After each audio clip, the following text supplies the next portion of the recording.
The auctioneer's voice was the only sound in the room that had any life in it. It was a practiced, rhythmic chant, the sound of foreclosure and finality. He worked his way up in $100 increments, then 50s, then 20s. The room itself was stale, smelling of old paper and weak coffee. It was the third floor of the county courthouse, a place where bad news was delivered on Tuesdays and Thursdays from 10 until noon. Men in work boots who had lost their farms sat beside men in suits who had come to buy them. A developer's representative, a young man with a sharp haircut and an expensive watch, had the final bid. He looked bored. He had already won. The property was a foreclosed farm, 180 acres of tired soil and broken fences, but attached to it was a thin sliver of land, a forgotten access road that ran a half-mile along the edge of his company's planned subdivision. Without it, his road crews would have to build a new road at a cost of $250,000. With it, they could just widen the existing dirt track. It was a bargain, a formality. The auctioneer, a man named Gable with a worn tweed jacket, raised his wooden gavel. His arm paused at the top of its arc. "Sold for $72,000 to..." A voice cut through the stale air. It was clear and high, not the gravelly tone of a farmer or the clipped speech of a lawyer. $850. The voice came from the back of the room. Every head turned. The developer's man, who had been checking his phone, looked up, annoyed. Mr. Gable lowered his gavel, his rhythm broken. He squinted. "I'm sorry, son. What was that?" Standing near the door was a boy. He couldn't have been more than 12. He wore clean jeans, a plaid shirt buttoned to the top, and scuffed work boots that looked too big for him. Under one arm, he held a long cardboard tube, the kind architects use for blueprints. His expression was calm, his eyes steady. He spoke again, his voice even, not a trace of a tremor in it. $850 for parcel 7B. The bank's attorney, a man in a gray suit that looked like it had been pressed an hour ago, stood up. He smiled a patient, condescending smile. It was the kind of smile he used before delivering bad news that he was certain would be accepted without argument. He walked toward the boy. He stopped a few feet away, looking down. "Son, I think you might be in the wrong room. This is a foreclosure auction." The boy didn't answer him. He looked past the attorney and Mr. Gable. "Parcel 7B, the old quarry road. It's listed as a separate sale." There was a rustle of papers, heads turned. The developer's man was no longer looking at his phone. He was watching the boy, his brow furrowed in confusion. The attorney's smile tightened. He was not used to being ignored. He was used to controlling rooms like this. This was his territory, a place of rules and procedures he understood and others did not. The boy was an anomaly, a disruption to the well-oiled machine of dispossession. He had broken the rhythm, and in doing so, he had captured the attention of every person in that quiet, tired room. The auctioneer, Mr. Gable, adjusted his glasses and shuffled through the papers on his lectern. He found a list. His finger traced down the columns of lot numbers and legal descriptions. The bank's attorney spoke again, his voice a low, placating murmur intended for the whole room to hear. "There must be a mistake. That parcel was functionally consolidated with the main property decades ago. It's a remnant, a legal fiction. It has no value on its own." He gestured vaguely toward the boy. "And in any case, you have to be a registered bidder." The boy held his ground. He did not look intimidated. He just waited. "My name is on the list," he said. His tone was matter of fact. He wasn't arguing. He was stating a fact he expected to be confirmed. The attorney turned to the county clerk, an older woman named Mrs. Gable, the auctioneer's wife, who sat at a folding table by the wall. "Martha, is this boy registered?" Mrs. Gable looked over her spectacles. She ran a wrinkled finger down a handwritten sheet of paper on a clipboard. The room was silent. The only sound was the hum of the fluorescent lights overhead. She stopped. She looked up. Yes, Leo Carr. He registered yesterday morning, paid the $100 deposit, in cash. The attorney's smile vanished completely. It was replaced by a flat, neutral expression. This was no longer a misunderstanding. It was a complication. He pivoted. The first approach, dismissal, had failed. He moved to the second, procedure. Fine, he's registered. Does he have the funds to complete the purchase? Proof of funds is required. He said it with an air of finality, as if this would surely be the end of it. The boy, Leo, reached into the pocket of his jacket. He pulled out a plain white envelope. He walked forward, past the attorney, and placed it on the clerk's table. He did not say a word. Mrs. Gable picked it up. It was thin. She opened the flap and looked inside. She pulled out a small stack of bills, held together with a paper clip. She counted them deliberately. 9 $100 bills. "There's $900 here," she said, looking at Leo. "Your bid was $850, Leo nodded, "for the deposit and the sale price." The developer's representative finally stood up. He walked over to the attorney and spoke in a low whisper. The attorney nodded, his jaw tight. The stakes in the room had shifted. It was no longer about the main farm. It was about this forgotten sliver of land, this parcel 7B. To the bank and the developer, it was a key to unlocking the profitability of a massive project. A key they had assumed was already in their pocket. To them, the land was an object, a line item on a budget. To the boy, it was something else. He stood there, holding his cardboard tube, a quiet sentinel guarding a line only he seemed to see. The other bidders, the farmers and small-time investors, watched the scene unfold.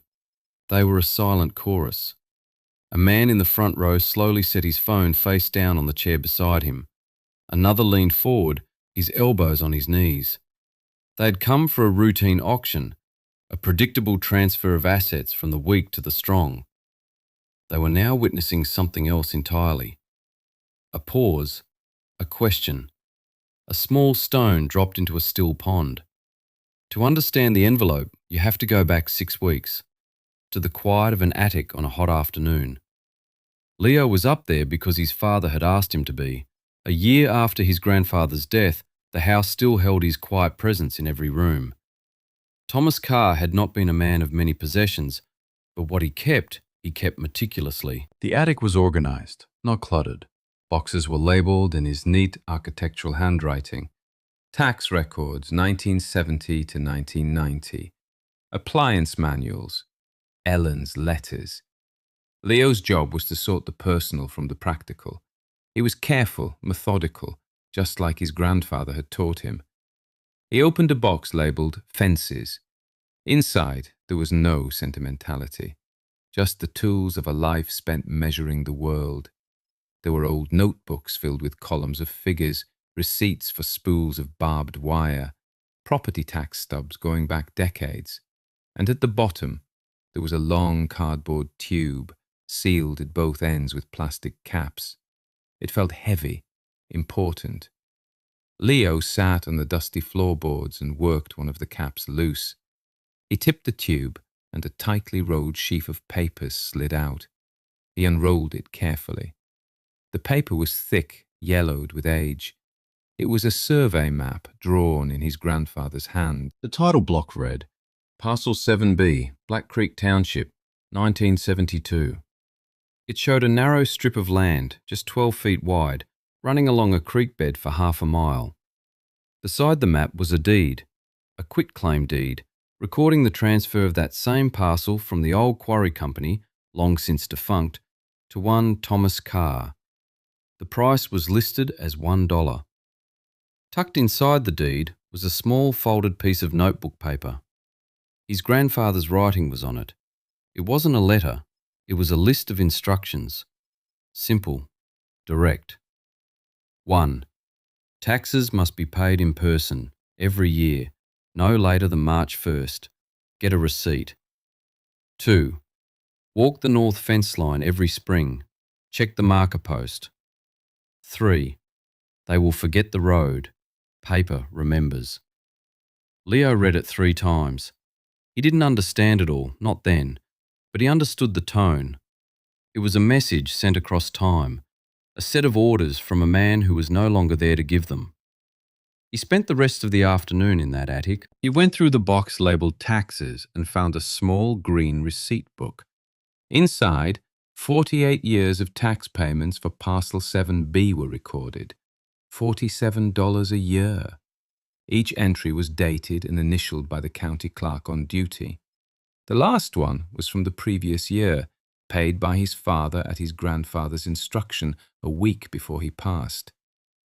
Leo took the cardboard tube and the green receipt book downstairs. He found his father in the barn sharpening a mower blade. He didn't speak. He just laid the documents out on the workbench. His father wiped his hands on a rag and picked up the deed. He read it, then the note. He was silent for a long time. He looked at the map, his finger tracing the thin strip of land. Then he looked at Leo. "Your grandfather bought this the year I was born," he said. His voice was quiet. "He always said some things are planted for the next man."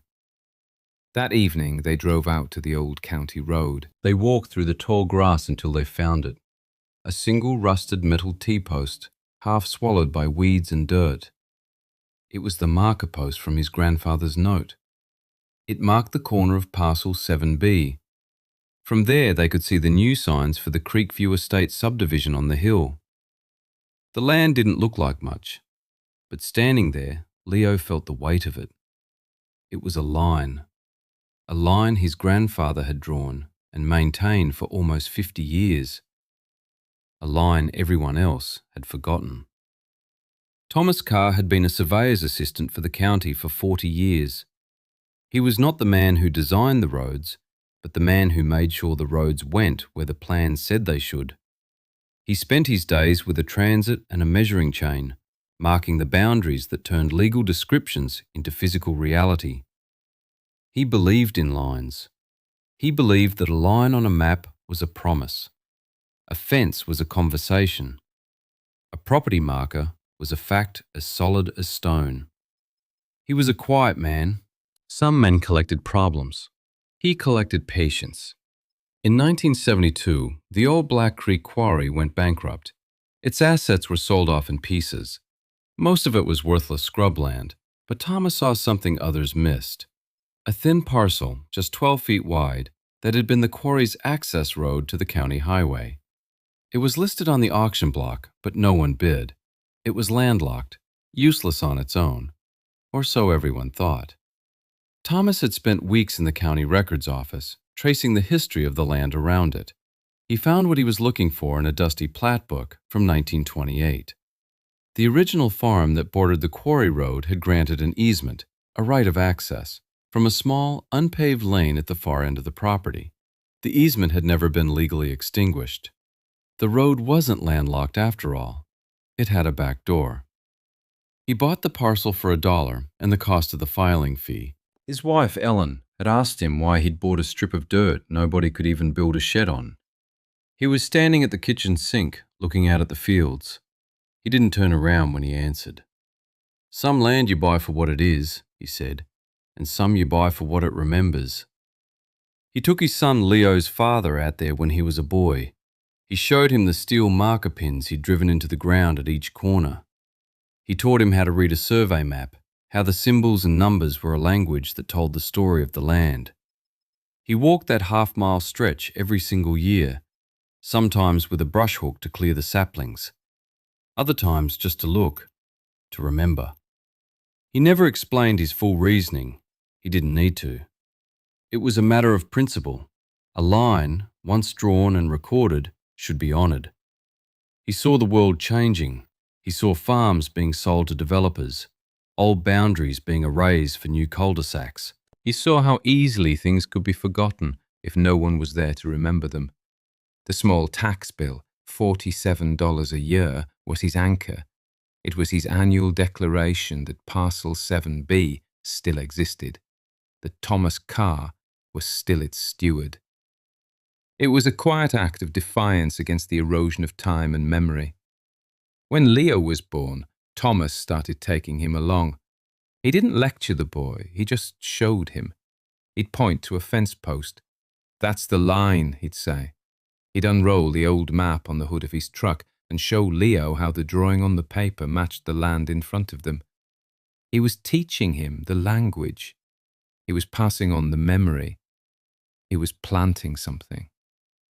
He knew a day would come when a man in a suit, a man who had never walked the land, would look at a different map, a newer, cleaner map that had conveniently omitted the old quarry road, and declare it gone. And on that day, someone would need to be there to unfold the old paper and show them where the lines really were. He was not preparing for a fight. He was preparing for a correction. Back in the auction room, the air was thick with unspoken questions. The bank's attorney had recovered his composure. He had moved past procedure and onto his third angle, legal theory. He addressed the auctioneer, but his words were meant for the room. "Mr. Gable, even if the boy's bid is procedurally sound, the underlying asset is encumbered. The parcel in question was absorbed into the neighbouring property years ago through adverse possession." He spoke the legal term with confidence, as if its very utterance was proof. The previous owners of the farm used that road as their own for more than 20 years. They maintained it. They used it openly, continuously. It became theirs by default. The tax payments are irrelevant if the title was transferred through established use. It was a solid argument, a common one, and in most cases it would have been correct.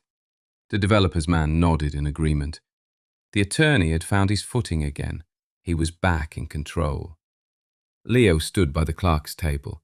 He did not seem to be listening to the attorney's legal reasoning. He seemed to be waiting for him to finish. When the attorney stopped speaking, a silence fell over the room. Leo looked at the man. "The taxes were paid," he said again, his voice soft but clear.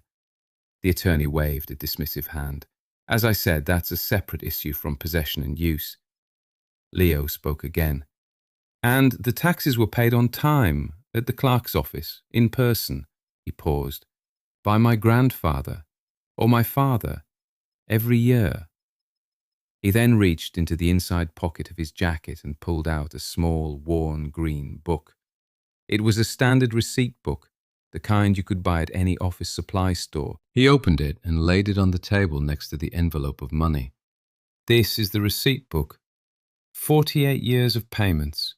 The last one was made 2 months ago by my father." Mrs. Gable, the clerk, leaned forward. She recognized the book. She recognized the stamp she had used on the last entry. The attorney's argument was that the land had been abandoned by its owner, its use claimed by another, but the small green book was 48 years of proof to the contrary. 48 years of a man, and then his son, walking into the courthouse and declaring, in the quietest way possible, that the land was not abandoned, it was not forgotten. It was still theirs. A low murmur went through the room. The attorney's face was a mask, but a flicker of uncertainty showed in his eyes. He had built his case on the assumption of neglect. The green book was a testament to meticulous care. He had assumed no one was watching. He was wrong. Someone had been watching for nearly half a century. The boy hadn't raised his voice. He hadn't argued legal theory. He had simply presented a fact, a small, undeniable fact, recorded in cheap ink on thin paper, year after year after year. The attorney, seeing his adverse possession argument crumble, tried a new tack. He was like a boxer, off balance, throwing punches he hadn't planned. "Fine," he said, his voice a little sharper now. "Let's concede the tax payments. The fact remains that the parcel has been used as a right-of-way by the adjacent farm for decades. A prescriptive easement has been established. Our client, as the new owner of the dominant estate, will inherit that right of use. This boy might own the dirt, but he cannot restrict access. He looked at the developer's man, who gave a slight, confident nod. This was their fallback position. If they couldn't own the road, they would control it. For their purposes, it was almost as good. They didn't need title, they needed access. They needed to be able to run their heavy equipment down that half-mile strip. A prescriptive easement would give them that right. It was a strong legal position, one that was notoriously difficult to defeat. It required showing that the use of the land had been uninterrupted, open, and without the owner's permission for a statutory period of time, usually 20 years. The farm had certainly used the road. Everyone knew it. It seemed like a checkmate. Leo said nothing for a moment. He reached for the cardboard tube that he had set on the floor beside him. He twisted the cap off and slid the old survey map out onto the table. He unrolled it. The paper was stiff and crackled softly. He ran his hand over it to flatten the curl. Then, from the same jacket pocket that had held the receipt book, he produced a small, square photograph. Its colours faded to a pale sepia. He laid it on top of the map. There was a gate, he said. The two items sat on the table. The map from 1972, with his grandfather's precise inclines. At the northern end of the parcel, where it met the old county road, there was a small symbol, a line with a break in it, and the letters G.P. written beside it. The photograph showed a younger version of his grandfather, a man in his late 20s with dark hair smiling at the camera. He was standing in a field, one hand resting on a newly installed metal T-post, the same T-post Leo and his father had found 6 weeks ago. My grandfather installed a gate post in 1973, Leo said, his voice steady. He closed the gate once a year on the 1st of January. He left it closed for 24 hours. He made a note of it in his logbook every time. The existence of a gate and the act of closing it, even for 1 day a year, was a legally significant act. It was an assertion of ownership. It was a symbolic interruption of any claim to continuous use. It broke the chain required for a prescriptive easement. The attorney stared at the photograph. It was a ghost from the past, a silent witness that dismantled his entire argument. His case was built on a story of uninterrupted use. The photo told a different story. A story of deliberate, quiet, annual interruption. The attorney was out of legal theories. He resorted to his final, weakest argument, an appeal to common sense, a thinly veiled attempt to belittle the boy. He softened his voice. Son, listen to me. What is a 12-year-old boy going to do with a 12-foot wide strip of dirt? It's inaccessible. It's worthless. Take the win. We will make you a generous offer, but don't obstruct this process over a piece of useless land. Leo looked up from the map. He met the attorney's eyes. It's not inaccessible, he said, and with that, he laid the final piece of paper on the table. It was the deed from 1972. All eyes in the room turned to Mrs. Gable. The county clerk was the keeper of the official record. The lawyers could argue theory, the bidders could offer money, but the final word belonged to the heavy leather-bound plat books in her metal filing cabinet. She was the neutral verifier. The attorney, his face flushed, gestured toward her. Martha, would you please bring the official plat book for Black Creek Township? Let's clear this up.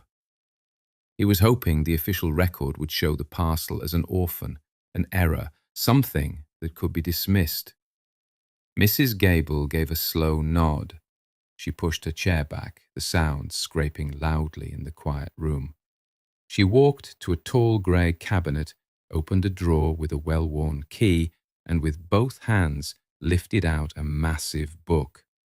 It was 3 inches thick, bound in dark red leather, the county seal embossed in gold on the cover. She carried it back to her table and laid it down with a heavy thud that seemed to shake the room.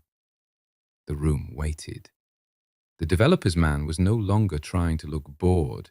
He was leaning forward, his hands clasped. The farmers in the back were still, watching. This was the moment. The paper would speak. Mrs. Gable opened the book. The pages were thick, almost like cardboard, and covered in a web of fine black lines and tiny hand-lettered numbers. She licked her thumb and turned the pages slowly, her movements deliberate and unhurried. She found the right page, the one showing the old quarry and the surrounding farms. She ran her finger down the list of parcel numbers in the margin until she found it. 7B. Her finger then moved across the page, tracing a faint, thin line. She paused. She looked at the deed Leo had placed on the table. Then she looked back at the book. She did this 3 times, checking, verifying. The attorney broke the silence. "Well, Martha?" Mrs. Gable looked up. She took off her glasses and cleaned them with the hem of her cardigan. She put them back on, settling them carefully on her nose. She looked not at the attorney, but at the auctioneer, her husband. Then she spoke, a voice calm and official. "The boy's correct." A collective breath was released in the room. Parcel 7B was deeded separately to Thomas Carr in 1972. The deed was properly recorded. It was never consolidated with the adjacent property. She paused, then delivered the final blow. The tax record is current, and the original 1928 plat shows a recorded easement for access from the old county road. She pointed to a faint dotted line on the plat map that no one else would have noticed, a line that led from the far end of the parcel out to a small, unpaved lane. Right there. It was never extinguished. That ended it. The attorney's arguments, his confidence, his entire case had been dismantled, not by a clever legal rebuttal, but by the quiet, patient work of a man 48 years earlier, and by the heavy, silent authority of the official record. The land wasn't a nuisance. It wasn't abandoned. It wasn't inaccessible. It was exactly what the boy said it was. His. The bank's attorney stood frozen for a moment. He looked at the plat book, then at the boy. He had no more arguments. He had been beaten by paper, by facts he had never bothered to verify. He turned and walked back to his chair where he began packing his leather briefcase with brisk, angry movements. The developer's representative, however, was a different kind of man. He was not a creature of the courtroom, but of the deal. He saw not a defeat, but a negotiation. He walked over to the table where Leo stood. He buttoned his suit jacket, a gesture of shifting from confrontation to business. He smiled, a warm, friendly smile. "Young man," he said, his voice smooth and reasonable. "That was very impressive. Your grandfather was clearly a very thorough man." Leo said nothing. He just watched him. "Look," the man continued, leaning in conspiratorially, "let's be practical. You have a piece of paper. We need a road. I am authorized to offer you $10,000 for the deed to that parcel, right here, right now. You can walk out of here with enough money to buy a very nice video game console, a good day's work." He spoke as if he were doing the boy a great favor. Leo looked at him. He didn't glance at the briefcase where the money would come from. He didn't seem impressed by the figure. He gave a small, almost imperceptible shake of his head. "No, thank you." The man's smile didn't falter. He had expected this. It was the first move in the dance. "Okay, I understand. You're a sharp negotiator. $20,000. That's my final offer. Think about it. You could buy a used car in a few years with that kind of money. It's a life-changing amount for a boy your age."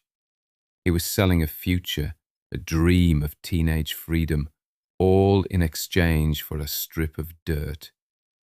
The other people in the room watched, mesmerized. The tension had changed from legal drama to a high-stakes negotiation.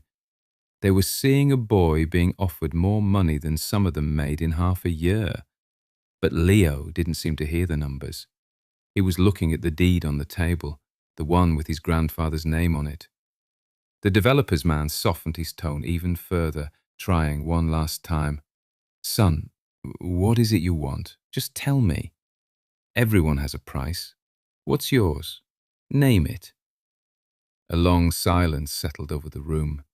Leo finally looked up from the papers and met the man's eyes. His voice was quiet, but it carried in the still air. I want the deed, he said. The man was confused. I know. I'm trying to buy the deed from you. Leo shook his head again. No, I won the auction. I want the deed recorded in my name. It was then that the developer and the attorney finally understood. They had been trying to buy an object. The boy was there to claim a principal. They had been talking about money. He was talking about ownership. He hadn't come for a windfall. He had come to finish his grandfather's work. He had come to make sure the line was restored, that the paper was honored. The price was never the point.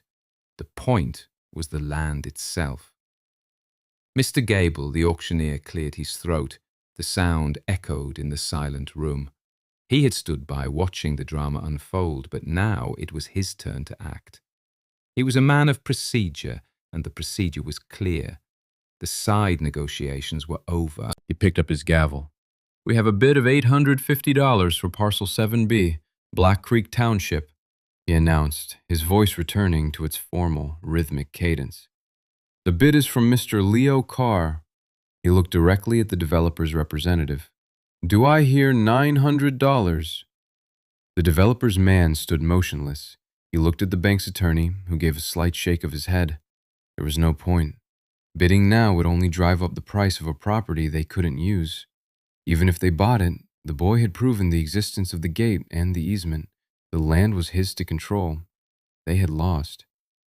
The man gave a quiet sigh of resignation and sat down. Mr. Gable scanned the rest of the room. No one moved. No one spoke. The farmers and other bidders were just spectators now. He raised the gavel. Going once. His voice was steady. Going twice. He paused, his eyes sweeping the room one last time. The only sound was the hum of the lights. He brought the gavel down on the wooden lectern. The sharp crack was the loudest sound the room had heard all morning. It was a sound of absolute finality. Sold, Mr. Gable declared, for $850 to Mr. Leo Carr. There was no applause, no celebration. The tension simply dissolved. It was over. The other bidders began to gather their things, shuffling out of the room with quiet murmurs. The bank's attorney snapped his briefcase shut and left without a backward glance. The developer's man followed him, pulling out his phone and already making a call, his voice low and urgent. Leo walked to the clerk's table. He took the $900 from the envelope. He counted out $850 and pushed it across the table to Mrs. Gable. She counted it again, then wrote out a receipt in a firm, clear hand. She took a heavy, old-fashioned rubber stamp and pressed it onto an official-looking form. The thud of the stamp was a final, official seal on the morning's events. She slid the receipt and the stamped document across the table to Leo. He picked them up. He then carefully took his grandfather's deed and the survey map.